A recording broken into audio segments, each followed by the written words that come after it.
Hi, I'm Matt Smith, and we're here at Six String Ranch in Austin, Texas, with some of my dear friends and former instructors at the National Guitar Workshop.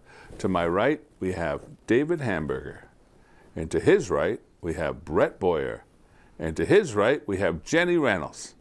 And we're here to talk a little bit about students. First of all, how do you get them?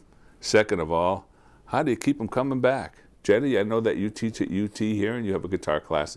How do you find yourself getting students? I use social media to say I've got a class starting at the university. Usually I try to describe it in a different way than the university's website page does. More familiar dialogue, a little less bureaucratic looking. And sometimes I'll try to mention songs that they'll be able to play if we learn certain skills that will be taught in the class. I also use my mailing list.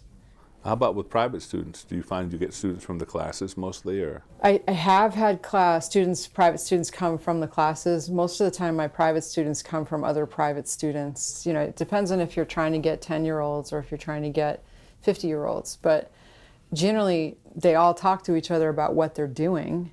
And some will say, well, I started taking lessons with David Hamburger. And I'll say, well, you don't need anybody else because he's awesome. That's not how it works. That is not how it works. What about with you, Brett? What about yourself? You know, I think the main thing that works for me is word of mouth. I get them a lot from music stores and from friends and then like Jenny was saying, once you get one student, they tell their friends, you get more students. So it's kind of a low-tech approach. For me, it's more about relationships and word of mouth, which isn't a super quick way to get students, but it's the way I tend to get the type of students that will last a long time.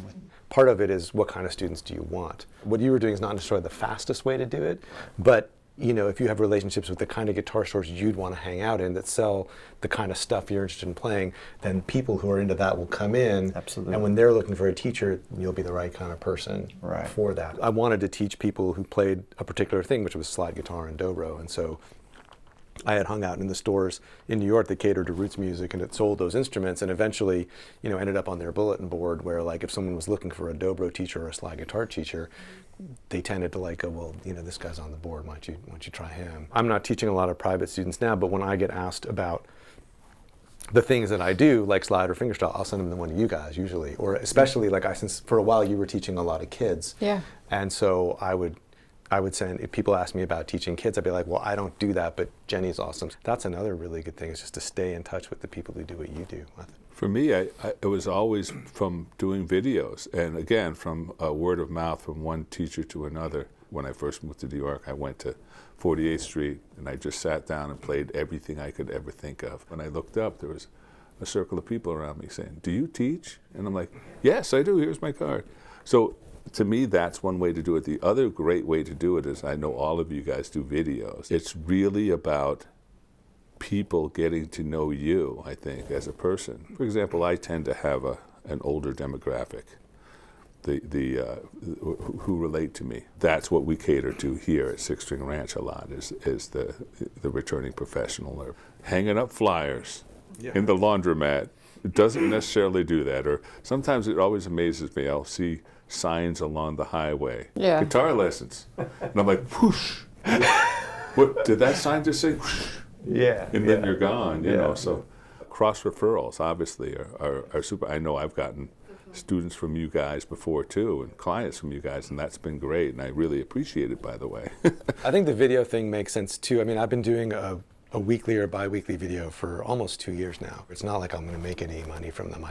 Not directly, I just put them up as a thing just to have out there. It's helped me slowly figure out like what I am and am not good at teaching. There are people who want to learn those things that I'm into talking about. And so it's sort of a specialization thing where it's like those people are slowly finding me. And I do get the occasional email like, do you teach, do you do Skype, do you do this, do that? Which is another kind of part of the equation, because you do a lot of Skype lessons and you used to do phone lessons. I did before Skype. I mean, even if you're trying to get established in a town, like you have this kind of worldwide platform. Like you're saying, like it's people, a lot of it's based on your personality. And so I've had to slowly figure out how to do my own personality in a video format and not be like, hey, there are a couple teachers on there, they're really successful, they're really great, and they're super gung-ho. Yeah. Like there's this one guy, and I love his videos, I think he's a great teacher. If I was like a 15-year-old kid who wanted to learn rock and roll, I'd be like, oh my God, I found the guy, you know? But I know I'm not that guy.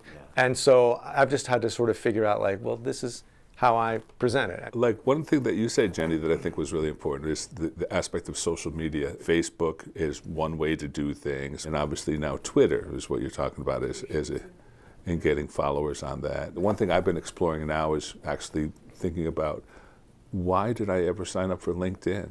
And if I did sign up for LinkedIn, how can I use that? Obviously, the days of putting a sign on the highway or putting up a flyer in the laundromat maybe still work, but I don't think I think even when I did that, I don't know if I ever got any students from it. A couple of primitive things still work, like the word of mouth from student to student, and you mentioned business cards. Those still work. If you play gigs in addition to teaching and you just have some ready, when someone asks, you can hand them a card. And you may not get a 10-year-old if you're playing bar gigs, but We're not the kind of 10-year-old you want to teach. No, of course not. No, somehow that doesn't But happen. it does get around, and just being a part of your musical community is a big deal. Yeah. And for like something I always do with my students is when it's time to get a guitar, or they're new and they're like, I don't know where to get a guitar. I don't make any money from it in the short term, but I always go with them to the music store, and I always choose music stores where I know the people. And I introduce them, and they become a part of the community, and the store sees that. And you know, if you're selling a $200 guitar or one of my students bought a $10,000 guitar in the last couple months. You know, the store remembers that, and they're going to send students to you. And I don't try to say, hey, can you slip me a little money on this? It's just all part of there's enough students and enough goodwill for everybody to have plenty. When you need students or when you need the income, it's really hard to play the long game like that. But being a cool member of the community and not like expecting like the quid pro quo for everything is really important in the long run. Like the fact that you bring those students in, but it's part of the overall service you provide as a teacher, and it makes you attractive to potential students if they hear, oh, like, yeah, they came with me to the store, man, you know, like help me out. It's like, wow, my teacher doesn't do that. You know what I mean? It's like I think that's really significant. It's like the overall thing that you bring to it. It's really always amazed me that people would just go to just any guitar teacher. Like they expected him to be good. Like, you're a guitar teacher, you must be good. Would you go to just any dentist? I know a lot of people who have stopped playing because they've run into a bad teacher. I mean, I don't know, but I'm sure you guys have also gotten like people who were like, especially returning adult students, who stopped playing as a kid because their teacher was a drag. I had a piano teacher that was exactly like Frau Brüher in Young Frankenstein, and this is why I'm not a great piano player. Yeah, it's all her fault. I mean, there weren't any horses, but I was scared of her, and she had awful breath. So I always make sure that I have really good breath when I teach. Yeah, no, cleanliness is important in a small confined space. That's very important. A lot of times I would send students to people because I was full, not because they didn't do what I did. You know, I mean, it's like, oh, I'd love to work with you, but I could put you on a waiting list, or I could send you to one of my friends. Yeah. And usually somebody wants lessons. They've been thinking about it forever. There's a short little window where they kind of have the bravery notched up, especially adults. I have a lot of kind of professional doctor, lawyer people, and you know, to kind of humble themselves and come do something that they can't do when they're experts in the rest of their life, they're ready to go right like the next day. So I wanted to mention about social media. You have to be careful about, if you have a Facebook page that you use for your personal venting sessions, there should be maybe another page that you devote to just teaching guitar. Sometimes I'll post a knock-knock joke that my 10-year-old student told me, and it just advertises that A, I'm a teacher, B, my student told me a joke, and C, it's a really bad joke. What's brown and sticky?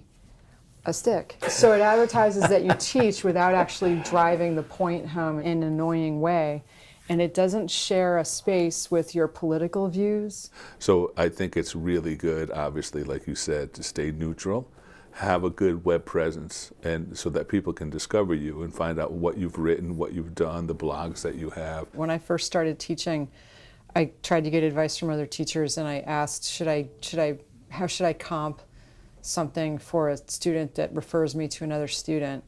And the response was, don't give away a lesson, you know, because initially I was going to say, oh, I'll charge you one less lesson this month if you refer me to a student. And the answer was, don't give away teaching time, because you're sort of pricing yourself. So I started making cookies for families that would refer me. And so the Facebook post for that was the recipe for cookies. And this is what you'll get if you refer me. Learning guitar to me is something, is like we're cultivating a garden. So if I'm advertising in a way that's a little more subtle, it seems a bit more in step with this cultivating a garden ethic rather than, you know, right now in your face, I'm gonna sell you a car. So I like the subtle approaches because I think they're more sustainable and I think they support what we're doing better. But just the fact that you've consciously said, well, this is what's gonna work for me and these are the kind of people I wanna be working with and this is the kind of environment I wanna create around what I do, I think, you know, it's really easy not to take that step because again, it's another long view of what you're doing. From Six String Ranch in Austin, Texas, I'd like to thank David Hamburger, Brett Boyer, and Jenny Reynolds. And I'm Matt Smith.